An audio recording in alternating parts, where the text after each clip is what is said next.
everyone! We're excited to bring you the latest update about Harbour Park residences. As of July 2021, the North Tower has topped off, and we want to give you a peek of the stunning views from the top.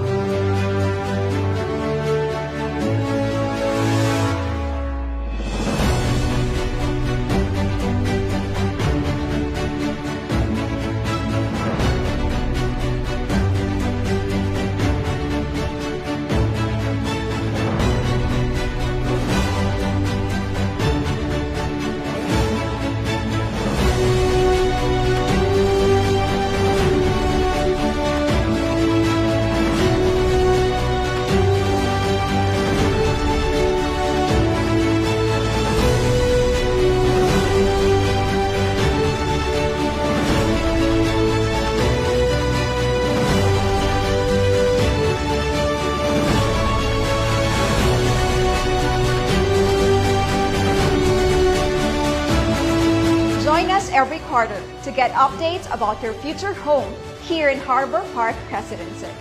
See you at the top!